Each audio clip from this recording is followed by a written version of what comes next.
It's Friday here on the Locked On Steelers podcast. I'm your host, Chris Carter. We've got Nick Farabaugh joining us from PennLive.com. The Steelers completed their joint practice with the Tampa Bay Buccaneers. We'll go over some things we saw, and we'll talk about, can the offense be better than it was in 2024? Because that's a big task to see if this team can actually get into the playoffs and win a playoff game. We'll talk about that, where the Steelers DBs should rank in the NFL, and preview that preseason matchup coming up Saturday, all here on the Locked On Steelers podcast. Let's get into it.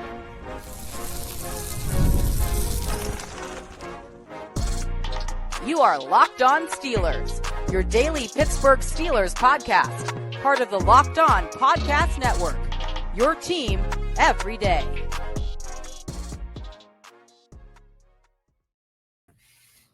Hello and welcome to the Locked On Steelers podcast. I'm your host, Chris Carter from the Pittsburgh Post-Gazette, bringing you a daily dose of all things on the Pittsburgh Steelers. As always, you can find the show on your favorite podcasting apps and on YouTube. Like this video if you enjoy it. Subscribe to this YouTube channel to get all of your daily Monday through Friday episodes, as well as our bonus content. We thank you for making us your first listen every day, because we're your team every day. And today's episode is brought to you by Monarch Money. Take control of your finances with Monarch Money. Use code LOCKEDONNFL at monarchmoney.com for 50% off your first year. More on them later. As I said before, we're joined by the man himself, Nick Farabaugh. You know Nick Farabaugh from PennLive.com, covers the Steelers for them. He's always on this show. Nick and I were at the Steelers-Buccaneers joint practice that got kind of animated at times. It was a fun, lively practice. A few things happened there. We saw 7 shots and 2-minute drills. We can only report on some things because it's a private practice, so we can't say like everything like we do for normal training camp, but things we did confirm. Steelers offense destroyed the Buccaneers defense, 7 shots, 6-1. But on the flip side, the Buccaneers offense won 7 shots against the Steelers defense, 4-3. And then in the 2-minute drill, the Buccaneers first team offense did score a touchdown with a touchdown pass to Mike Evans. Jalen McMillan also made some good plays on their 2-minute drill, but the Steelers offense fails to get a first down in their 2-minute drill. Granted, Nick, it's preseason and that's joint practice. These literally are just them trying out different things. Wins and losses in these reps aren't big things to get hyped or down about, but it is interesting to see matchups that we got to see out there on Thursday. Yeah, it was fun to see some of those matchups. Guys like Zach Frazier against Vita Vea, for example. That was a fun one that Frazier talked about today and said, that was a good back and forth. I liked seeing guys like Darius Slay, get to go against young guys like Emeka Egbuka and Jalen McMillan. I thought that was fun. So there were a lot of fun back and forths and tussles in this one. I don't really care who wins a joint practice in the middle of August. I think exactly. Everyone wants to know that answer. Who won? And if I had to answer someone, it would probably be the Bucs, but does it matter that much? I don't really think so. It was fun to watch because, I will say about the Ramsey stuff, just because Egbuka, and I talked with Brandon Eccles and we talked with some other guys who just painted this picture of Evans just toasting Jalen Ramsey today. And it's the first time I've been he's kind of human, but I was talking with a bunch of Tampa Bay people who have told me throughout his career, that's been Jalen Ramsey's kryptonite. It's been Mike Evans. So it's kind of fun to see that a little bit too, and just see that guy kind of deal with a little bit of adversity. So really fun, spirited practice. I thought it was really productive. There were a few skirmishes, but no real fights. It didn't devolve into a brawl fest. It was really productive. We got to see different looks. You got to see a lot of different things. I think that gave the Steelers a different look than what we've seen all summer, which I think is a good thing.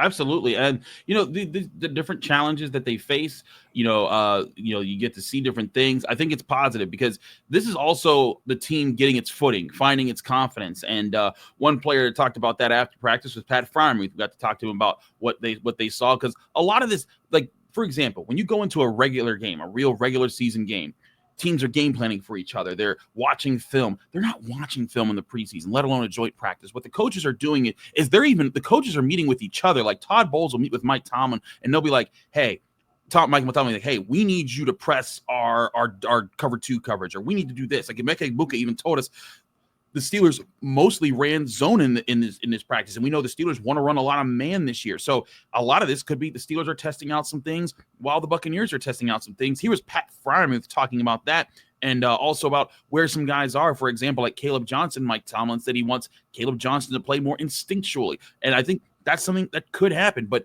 listen to Pat Fryermuth as he kind of breaks down things he saw in practice and where the Steelers need to be going with how they continue to work to move forward. How'd you feel about how you guys performed in 7 shots? Seems like you guys were able to do a lot of things you wanted to do there. Yeah, I think we won like 7-0, 6-1, something like that. It was a great showing. I thought we built on that as well throughout the rest of the practice, and it was great to see the guys on the offense fired up and compete. I think everyone took their reps personally, and it was a great day. What did you take away from the 2-minute drill? Yeah, obviously we got to be better. Obviously, with the game on the line, the offense wants to go out there and capitalize, and obviously there's going to be stuff that we need to figure out in that. But a lot of confidence. It's earlier in the process, and so we'll watch film and get it down and figure out what we're good at.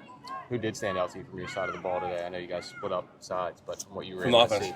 see, I thought the O-line played pretty solid. I thought obviously Aaron played really well. I think a lot of guys. I think we came out here and did our job, and I thought we all looked pretty solid as an offense. We got to continue to grow.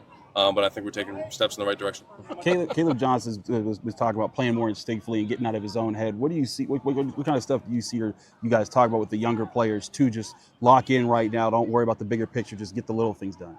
Yeah, it's like every single day. It's a rookie and myself. We have the same mindset. I come out here every single day and try and figure one thing out to try and work on. And I think Kaleb has done the same way. And I think he's a really diligent worker. And so he comes out here every single day and figures out what he wants to work on to get better. And, not much changes from how a rookie should approach practice to a vet.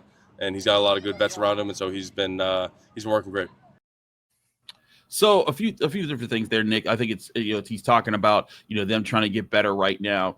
I want to talk about whether or not the Steelers can get better on offense this year compared to last year. This was a talking point that you, me, and Alan were kind of joking around about on the sidelines during practice. But you mentioned you're not sure if the Steelers offense is going to be better than they were last year. They finished ranked 16th in points total. Yeah.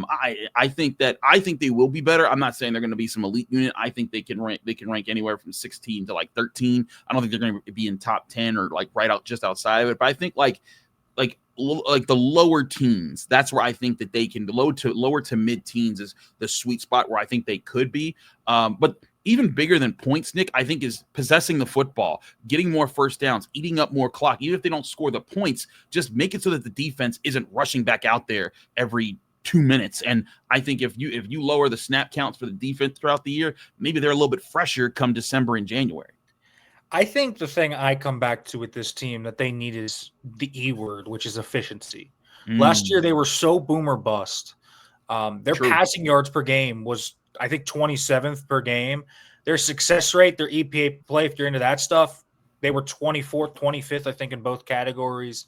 In terms of rushing efficiency, they were high in volume stats. They were 11th in rushing yards per game. But their rushing, their yards per carry, their success rate, 25th. All bad.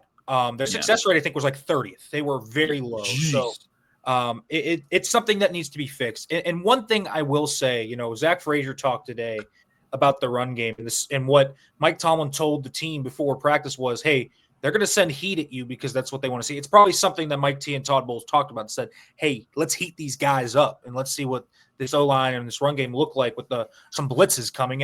And Zach Frazier said, hey, we had some runs where the Bucs got in and kind of spoiled us, and we think there needs to be work there. That's something I think that they need to figure out. I also think one thing that's a little interesting this year is they have Jonnu Smith. So that's going to be the factor that's big. The Steelers weren't good in 12 personnel last year. They were 24th in EPA per play last year out of 12. Their most successful package in terms of efficiency, rushing and passing was 11 personnel. I mean, that's kind of interesting compared to what we saw last year, but that's what it was. So they need to be better in their heavy tight end sets. So I want to see them become more efficient, especially on the ground. I mean, and then when you talk about through the air, they just need to be more consistent in everything. Last year, they were like this, and then it went right off the cliff. I don't even care if it's like this, right? I just need more sustained peaks and valleys over a season. It can't be you're on top of the world, and all of a sudden you can't do nothing, and it's over.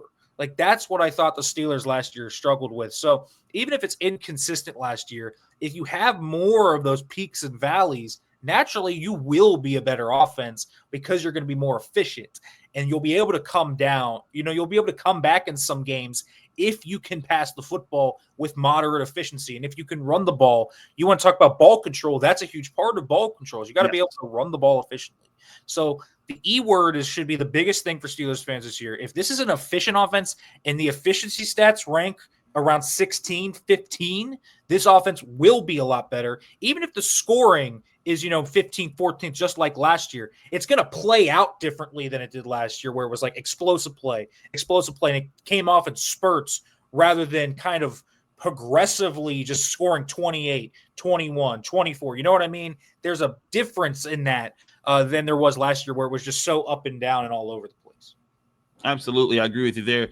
Real quick, Nick, the end of the year, points for, where do the Steelers rank at the end of the season? So they were 16th last year. Yes. I'll say they rank 15th. I think that's okay. I think that's fair. So slightly better.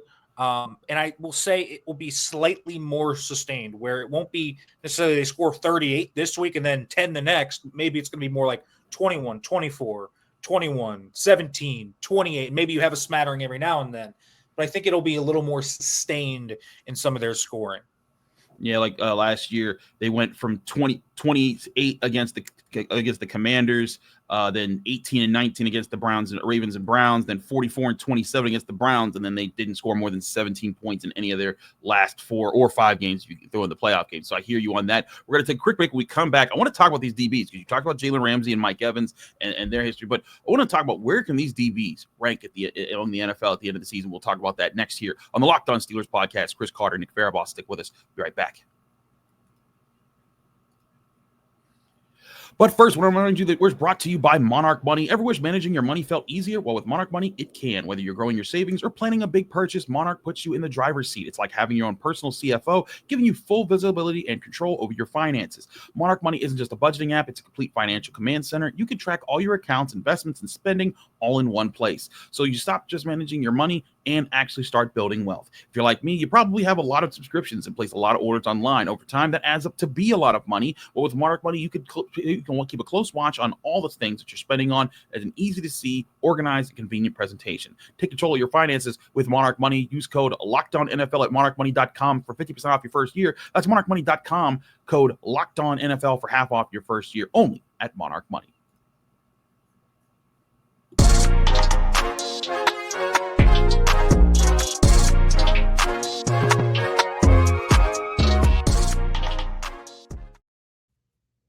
We're back here on the Locked On Steelers podcast. Chris Carter with Nick Farabaugh of PennLive.com. Nick, let's talk about the DBs. Now, this isn't just the cornerback. This is also including Juan Thornhill and Deshaun Elliott as a group. And in this game, like you said, Mike Evans caught that touchdown, and Jalen Ramsey was the guy on him. Emeka Egbuka confirmed to us, there were some plays made there. And listen, Jalen Ramsey, I've been talking about, he's going to be the ultimate villain, but listen, even the ultimate villains have the heroes that get them sometimes, right? James Harrison had some days where he got blocked. There's been those guys. TJ Watt has his days where he gets blocked. But I still think Jalen Ramsey can head up what is a very talented deep defensive backs room here.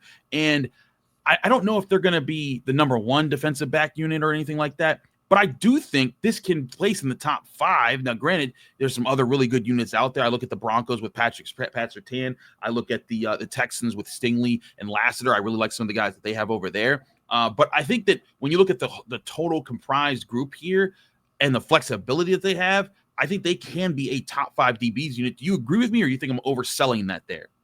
I do, and we also have to go back to what Egbuka said, a lot of zone, not man-to-man. We know how much they're going to play man-to-man, and when you don't play man-to-man, you generally don't blitz a ton. So just think of that context when we're talking about this. Also, Brandon Eccles talked today, and he said Joey Porter Jr. was limited. So another thing to consider when you're talking about today's performances or the reports of. I do think this DB room can be really good. I think they have diverse skill sets. I think that is something that really is fun when you look at it, because you go from Ramsey to Slay to Porter. They're different players all around that corner room. And then you kind of have Brandon Eccles, who is this great kind of do-it-all fourth corner. He can play inside. He can play outside. He's a great teamer. Like, he does everything you want from a corner 4. And then even down the list, right, you have a young guy in Beanie Bishop. You have another young guy in Corey Trice. You have a hungry veteran and James Pierre trying to prove himself out there. Like, you have 7 corners right now fighting for roster spots. It's good to see that. I'll tell you what, and this is just me editorializing today. I'm not going to say anything he did. You know who I thought had a good practice today? Juan Thornhill. That's who I thought had a good practice. And he's continued to have really good practices. And he had a great game against the Jags in his one drive. He did have a great game. He lit Brian Thomas up on that dig. And so he's a guy that's been a tone setter. He's been a guy that's been a little chirpy, but he's backed up his chirpiness at every step, which is good to see. Juan Thornhill, I think, looks like a man that is very motivated, and I thought that was a good thing. So, yeah, I mean, I think this room can be good. I like Deshaun Elliott, of course. I like the flexibility and depth they have with Chuck Clark as well. He's had a good camp to me. So top 5, I think they can do that. I am a little concerned about some of the age parts here where you look at Clark and Elliott and Thornhill specifically, where they have dealt with a lot of injuries in their career. I'm a little concerned about injury history in the safety room. And I'm a little concerned that Slay is just not a great man-to-man corner anymore. I think he's a good man-to-man, but great, I think, against certain matchups, he's going to have to be played a little differently than Porter and Ramsey. So I think they're going to have to do some things schematically there. But I do think this is a really good DB room. I certainly think it's a top 8 room. Top 5, I think their ceiling's probably top 3. If Ramsey has as good of a year as I think he can, and if Joey Porter Jr. puts together the pieces that he can, I think they can reach that ceiling. But I think they have an incredibly high floor as well. I think that's the thing. The high floor is evident there. It's like, even if Jalen Ramsey doesn't have like another all-pro season in him, even if Joey Porter Jr. doesn't turn into a superstar this year, they'll all be really good. Like, they'll still be like, upper tier corners. And working as a unit, when you have that many guys that you're confident in can run with guys up and down the field, that allows you to do a lot more. And then, like you're talking about Darius Slay, yeah, Slay is not the man cover the guys that he used to be. But when you have a guy like that, you can scheme around and say, okay, this is how we're going to use him in this game. This is where we're going to line him up. This is who we're going to try to match him up with throughout the game. And then you can try to find ways to protect him and scheme around that. And other times, and then that's when you start catching people, because if they're thinking, oh, you know what, Darius Slay is one-on-one with our number 2 guy right now, let's go after that. But all of a sudden, you see Juan Thornhill patrolling that area, and he jumps a pass. And Juan Thornhill, I agree with you. I like his instincts. He still has it. And when he first got to camp, he was like, hey man, I saw a lot of people hating on Minka last year. Like, a lot of Browns fans are hating on me just because we weren't getting turnovers. But you know what wasn't happening? We weren't getting beat deep. And that's what I'm here to do. But I also see him playing a lot of middle zone and helping out in different spots.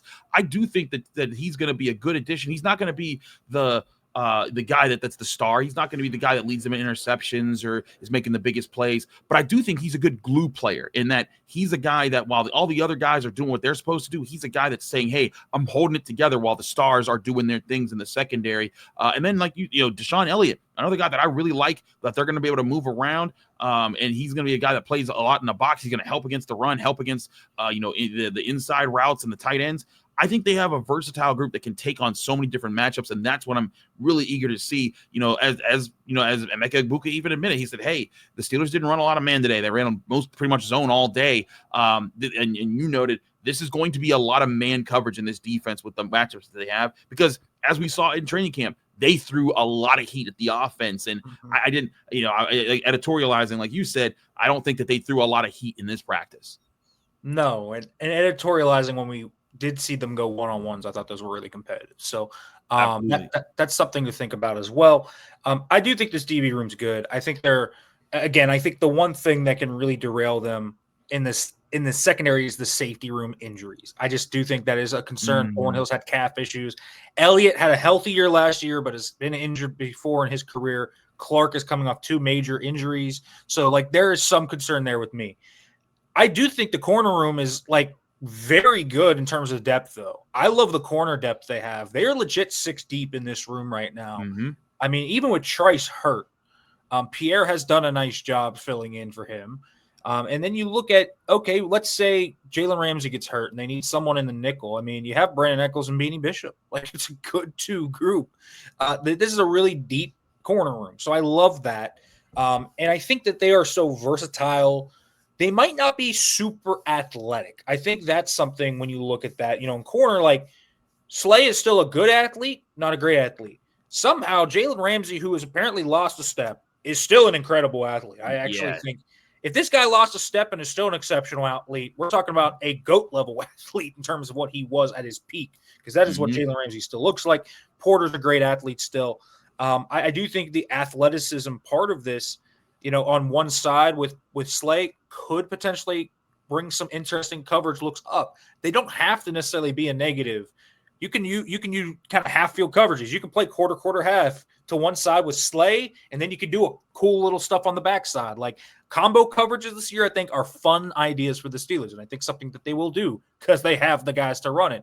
High football IQ players, and not only do they have the secondary to do that, I think what really adds into this, Chris, is they have two very athletic linebackers that can cover, range, and do different things in Peyton Wilson and PQ.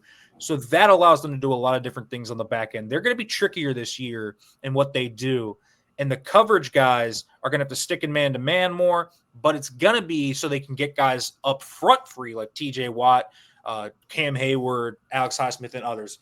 Coverage and rush work together. So we're talking about this, but understand the end goal is either to force picks or get more TJ Watt sacks. Like that's the goal. Absolutely. Big thing there. Mike Tomlin did talk about who's going to be able to play in this game. We'll talk about what to expect in a preview of preseason football. The Steelers take on the Buccaneers Saturday night at Acrisure Stadium. We'll talk about that next here on the Locked On Steelers podcast. Don't go anywhere. But first, I want to remind you this show is brought to you by Yahoo Fantasy. It's the best time of the year because NFL kickoff is almost here, and that means fantasy football season is back in full swing. And this year, Yahoo Fantasy is turning things up with a fantasy football experience like never before. It's all going down on Yahoo Fantasy this year. Me and Locked On Steelers listeners are playing on Yahoo Fantasy, and you should too, whether you're a first-timer or a veteran making your millionth league. I've used Yahoo Fantasy for years, and the updates they're rolling out this month are wild in the best way. To celebrate 28 years of fantasy football greatness, Yahoo Fantasy is dropping 28 big new features over 28 days throughout August. To kick it off, they just dropped Yahoo Fantasy Guillotine Leagues. It's a killer new way to play fantasy football on Yahoo, where the lowest scoring team gets eliminated each week until there's one team left standing. With the season around the corner, now's the time to get your league together and give this new mode a try. If you're more into the classics, you can still play in head-to-head private leagues or join a public league. That's yahoofantasy.com/LockedOnNFL. Let's make this fantasy season the best one yet, only with Yahoo Fantasy.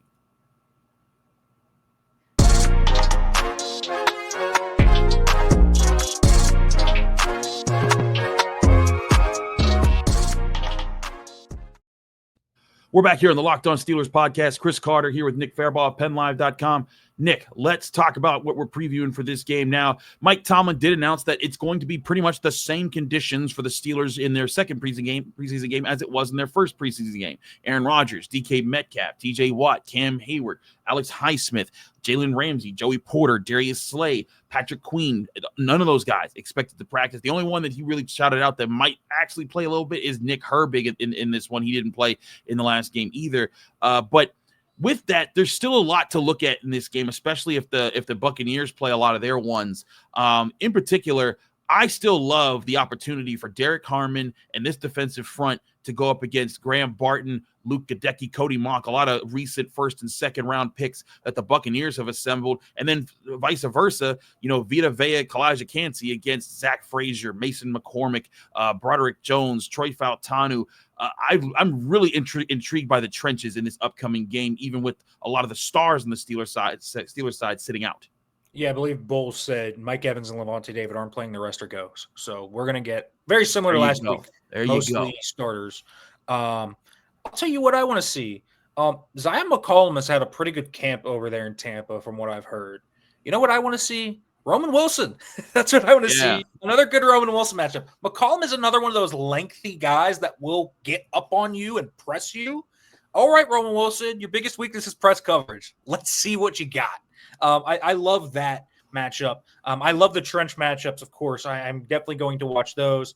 They have some really fun edge rushers there in Tampa, some young guys like Yaya Diaby and Braswell there that I think are going to be fun for Broderick and Fautanu to see. I also am just really excited every time, you get starters from the other side. I'm always kind of interested to see how those corners do. So I'm assuming it is going to be Eccles, Beanie, and Pierre again.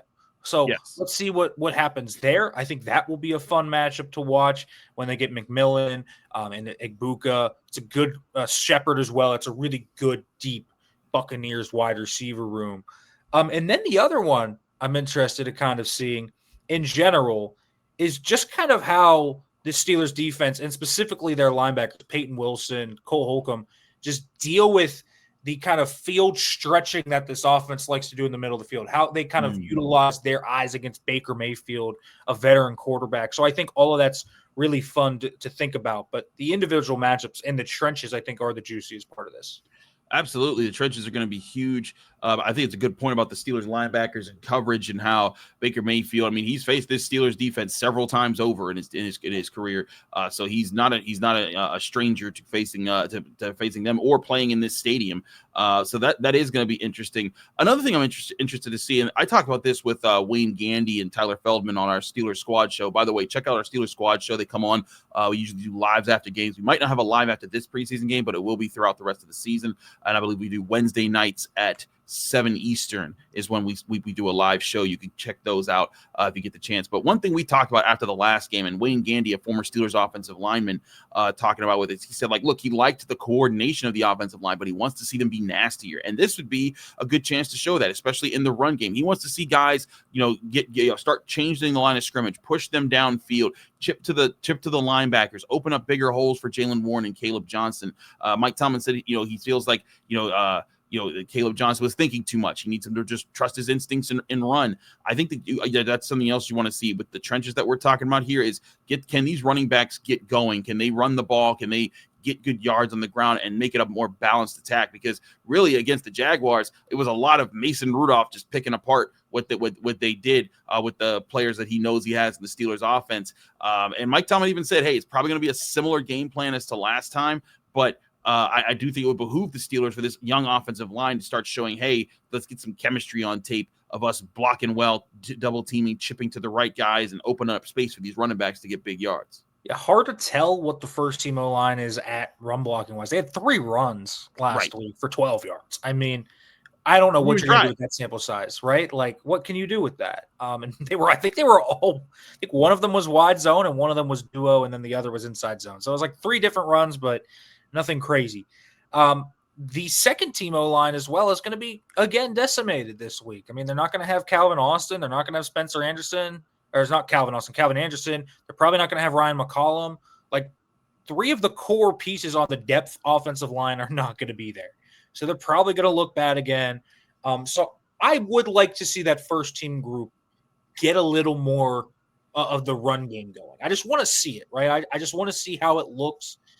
Where they're at, because that, I think you, Chris, you and I would agree. The one weak point I feel like this offensive line has had in camp has been their run blocking. In the team run periods, hasn't felt like there's been a lot working there.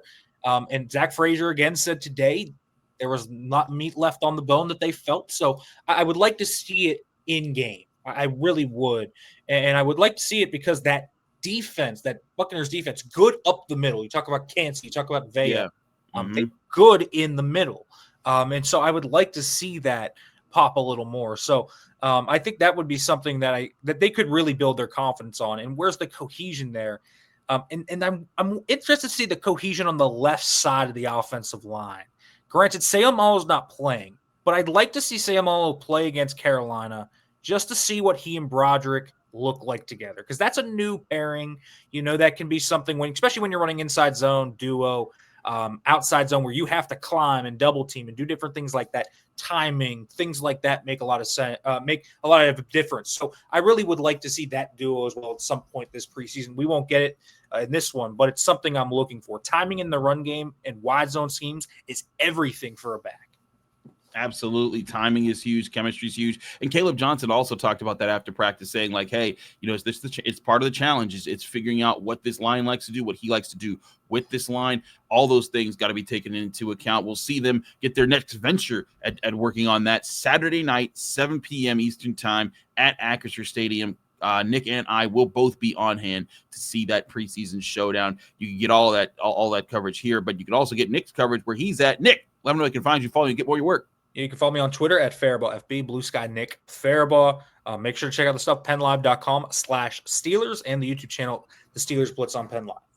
Absolutely. He's Nick Farabaugh. I'm Chris Carter. Thanks for tuning into the Locked On Steelers podcast. You can read my work at the Pittsburgh Post-Gazette by going to post-gazette.com. You can follow me on Twitter, Instagram, TikTok, Blue Sky by following me at Carter Critiques, same handle everywhere I go. You can also check me out here on the Locked On Steelers podcast every day, Monday through Friday, on your favorite podcasting apps and on YouTube. Like this video if you enjoy it. Subscribe to this channel to get all of our Monday through Friday episodes, as well as our bonus content we post on the weekends, including what will be a post-game review there. Thanks again for tuning into the Locked On Steelers podcast. We'll see you Saturday night after some preseason football right here on the Locked On Steelers podcast.